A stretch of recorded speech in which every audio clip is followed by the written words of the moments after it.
पति पत्नी रोज साथ में तय समय पर एक ही ट्रेन में सफर करते थे। एक युवक और था, वो भी उसी ट्रेन से सफर करता था। वो पति पत्नी को रोज देखता, ट्रेन में बैठकर पति पत्नी ढेरों बातें करते करते स्वेटर बुनती रहती। उन दोनों की जोड़ी एकदम परफेक्ट थी। एक दिन जब पति पत्नी ट्रेन में नहीं आए तो उस युवक को थोड़ा अटपटा लगा, क्योंकि उसे रोज उन्हें देखने की आदत हो चुकी थी। करीब 1 महीने तक पति पत्नी ने उस ट्रेन में सफर नहीं किया। युवक को लगा शायद वो कहीं बाहर गए होंगे। एक दिन युवक ने देखा कि सिर्फ पति ही ट्रेन में सफर कर रहा है, साथ में पत्नी नहीं है। पति का चेहरा भी उतरा हुआ था, अस्तव्यस्त कपड़े और बढ़ी हुई दाढ़ी। युवक से रहा नहीं गया और उसने जाकर पति से पूछ ही लिया, आज आपकी पत्नी साथ में नहीं है? पति ने कोई जवाब नहीं दिया। युवक एक बार फिर पूछा, आप इतने दिन से कहाँ थे?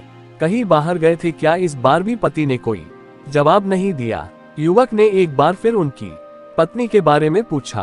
पति ने जवाब दिया, वो अब इस दुनिया में नहीं है, उसे कैंसर था। ये सुनकर युवक को अचानक झटका लगा। फिर उसने संभलकर और बातें जाननी चाहिए। पति ने युवक से कहा कि पत्नी को लास्ट स्टेज का कैंसर था। डॉक्टर भी उम्मीद हार चुके थे। ये बात वो भी जानती थी, लेकिन उसकी एक जिद थी कि हम ज्यादा से ज्यादा समय साथ में बिताए। इसलिए रोज जब मैं ऑफिस जाता तो वो भी साथ में आ जाती। मेरे ऑफिस के नजदीक वाले स्टेशन पर हम उतर जाते, वहां से मैं अपने ऑफिस चला जाता और वो घर लौट आती थी। पिछले महीने ही उसकी डेथ हुई है। इतना कहकर पति खामोश हो गया। तय स्टेशन पर पति ट्रेन से उतर गया। अचानक युवक का ध्यान उसके स्वेटर पर पड़ी।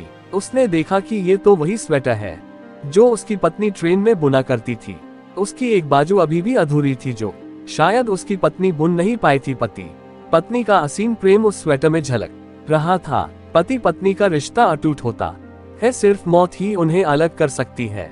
पत्नी अपने पति का हर सुख दुख में साथ देती है, तो पति भी पत्नी को दुनिया की हर खुशी देना चाहता है। यही इस रिश्ते का सबसे खूबसूरत एहसास है। इसलिए साथ रहते हुए खुशी खुशी जीवन बिताए। दोस्तों, ये कहानी आप लोगों को पसंद आया हो तो प्लीज चैनल को लाइक और सब्सक्राइब जरूर कीजिए। आपका कीमती समय देने के लिए दिल से धन्यवाद।